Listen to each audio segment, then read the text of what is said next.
देखिए, ये जो प्रकरण है ये बहुत ही संवेदनशील है और हम सब लोगों के लिए, क्योंकि राज्य की दृष्टि से हम सब की बेटी बहन जो भी उस समय में घटना हुई वो बहुत ही हृदय विदारक घटना थी और हम सब लोग बहुत आहत हुए, क्योंकि मैं उस समय भी राज्य के मुख्य सेवक के रूप में था और मेरे को जैसे ही जानकारी मिली, क्योंकि मरुड़ आपने पूछा है तो मुझे बताना चाहिए। कई सारे मीडिया के मित्रों ने बीच में ये भी कहा कि मैं इसमें बात भी नहीं कर रहा हूँ। अच्छा हुआ आपने पूछ लिया, क्योंकि प्रेस कॉन्फ्रेंस कुछ और थी, लेकिन ये महत्वपूर्ण विषय है, ये सबके ध्यान में आना चाहिए। और तो मैंने जैसे ही मेरे को मालूम चला, सूचना आई कि इस प्रकार की घटना हुई है, हमने तत्काल पुलिस विभाग को, अन्य प्रशासन को तत्काल कहा कि जैसे भी होता है सब जो भी इसके आरोपी हैं या जिनके ऊपर आरोप हैं उनको तत्काल गिरफ्तार किया जाना चाहिए, कोई पकड़ से बाहर नहीं जाना चाहिए। और तत्काल उन सभी वो 3 के 3 जो आरोपी थे उस समय के, वो तीनों को गिरफ्तार किया गया और जिस स्थान पर उन्होंने बताया वहां से बॉडी को रिकवर किया गया। फिर जो कार्रवाई होती है, समस्त औपचारिकताएं जो कानूनी रूप से होती हैं वो पूरी की गई और पूरी करने के बाद तत्काल ही हमने महिला आईपीएस अधिकारी के चेयरमैनशिप में या कहिए उनके नेतृत्व में एक कमेटी का गठन किया, एसआईटी जांच का गठन किया और एसआईटी ने अपनी पूरी जांच करी, हर एक पहलू पर जांच करी।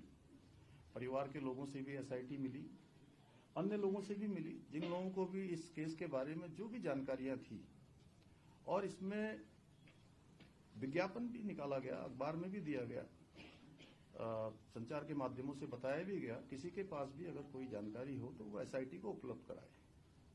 और पी रेणुका देवी उस समय उस एसआईटी को हेड कर रही थी, जो अभी सीबीआई में ही कार्यरत हैं। यहाँ से उनका सीबीआई में ही जो है, इसके बाद डेपुटेशन से वो हमारे राज्य के अधिकारी हैं, यहाँ के कैडर की हैं, लेकिन अब सीबीआई में काम कर रही हैं। और एसआईटी ने पूरी काम करने के बाद उसके बाद उसमें कई सारे पहलू आए बीच में। बहुत सारे लोगों ने कहा कि भाई इसमें जानकारियां ये भी होनी चाहिए, कुछ और जुड़ना चाहिए। उन्होंने कहा जिसके पास में जो भी जानकारी है हमको दे दे या न्यायालय में दे दे, जहां भी देना दे।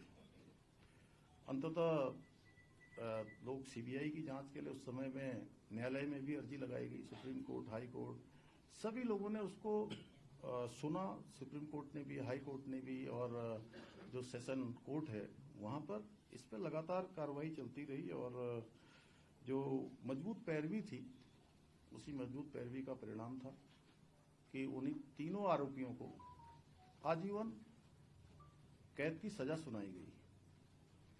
अब इधर एक प्रकरण ये आया है कि ऑडियो एक आया है और ऑडियो में उन्होंने कई लोगों के नाम लिए हैं अलग अलग प्रकार से, और हमने कहा कि भाई ऑडियो की जांच करी जाए और जांच के लिए जो है एक एसआईटी का गठन भी कर दिया गया इसमें। और जिन लोगों ने ऑडियो पर बात की है उनसे भी बात करने का पुलिस ने प्रयास किया है। अच्छा होगा कि वो सब लोग अपना ऑडियो जो उन्होंने बोला है उसकी कुछ सत्यता वहां पर आ जाए, और सत्यता आते ही हमने कहा है कि हम सभी प्रकार की जांचों के लिए भी तैयार हैं। हम कहीं पर ऐसा नहीं है, क्योंकि हम भ्रम की स्थिति भी राज्य के अंदर नहीं बननी चाहिए। और हमारा ऐसा ट्रैक रिपोर्ट रहा है कि अगर कोई गलत काम करेगा, कहीं भी कोई दोषी होगा, तो किसी कीमत पर भी वो छूट नहीं पाएगा, चाहे कोई हो, किसी भी कीमत पर वो छूटने वाला नहीं है। लेकिन ऑडियो की सत्यता, ऑडियो में तो बहुत सारी बातें उन्होंने करी है। एक में वो ऑडियो में ये भी कहते हैं कि मैं पार्टी का अध्यक्ष बनने वाला हूं, जो हमारे महेंद्र जी बैठे हैं यहाँ पर, वो ये भी कह रहे थे। अब पता नहीं, आप सब लोगों ने भी सुना होगा, उन्होंने अन्य बातें भी बहुत सारी की गई हैं। आज ऑडियो में वो एक नाम ले रहे हैं, कल को किसका नाम लेंगे। तो इसलिए सारी सत्यता, सारी जो जांच परख है, एफएसएल है, उसका करवाने के बाद हमने कहा है कि हम किसी भी कीमत पर अगर कोई दोषी होगा तो बिल्कुल छूटने वाला नहीं है। लेकिन हाँ, ये जरूर ऐसी बात है कि इसमें एक दो ऑडियो पर बात होती है, ऑडियो के पास बात होने के बाद सीधे प्रेस कॉन्फ्रेंस देहरादून में नहीं होती है जी, देहरादून से सीधे दिल्ली होती है प्रेस कॉन्फ्रेंस। समझ में नहीं आ रहा है कि आखिर एक ऑडियो के आधार पर इतना बड़ा बवंडर राज्य के अंदर किया जा रहा है। हम भी राज्य के अंदर काम करते हैं, हमने भी ईमानदारी से काम किया है, और कोई भी अगर किसी के पास भी कोई सबूत होगा तो मैं बिल्कुल आप सबके सामने स्पष्ट करना चाहता हूँ, कोई छूटने वाला नहीं है। हाँ, अगर देखिए हिंदुस्तान के अंदर उम्र कैद की सजा बहुत बड़ी सजा होती है, और किसी को उम्र कैद की सजा मिली हुई है, अगर कोई उसमें कोई और होता तो वो ऐसा नहीं हो सकता है कि वो उसका नाम नहीं बताते, उसका नाम जरूर बताते।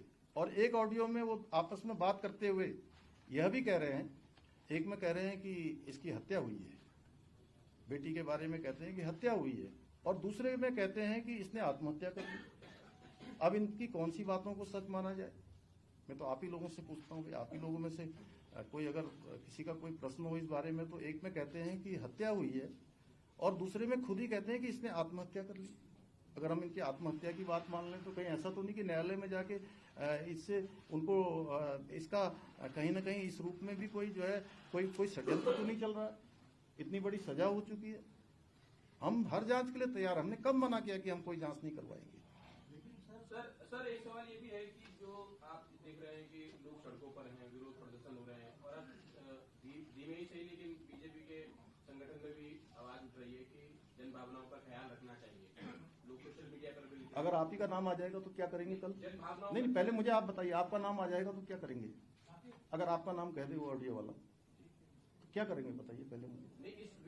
नहीं, अभी इस देखिए विरोध है, हम लोगों ने कहा है कि हम कोई चीज हम जांच करवा रहे हैं, एफएसएल के लिए बुला रहे हैं, अगर उनके पास सत्यता है, कोई बात है, तो भाई वो भाग रहे हैं ना, उनको हम ढूंढ रहे हैं। आपको पता है वो कहाँ हैं? आप ला दीजिए ना भाई साहब, प्लीज आप हमारी मदद कर दीजिए ना, राज्य की मदद कर दीजिए, प्रशासन की। क्या उनके पीछे कोई ऐसे लोग हैं जो पार्टी के अंदर है या उन्हें कौन बैकअप कर रहा है? इनका हौसला कैसे आ गया? अब देखिए ये तो सब जांच में ही स्पष्ट होगा, लेकिन हमारा तो ये कहना है कि भाई उनको आना चाहिए, उनको बिल्कुल इसके कारण से राज्य के अंदर इस प्रकार का माहौल बना है, तो उनको आकर इसका जवाब देना चाहिए, उनको बताना चाहिए कि आखिर किस आधार पर उन्होंने कहा है।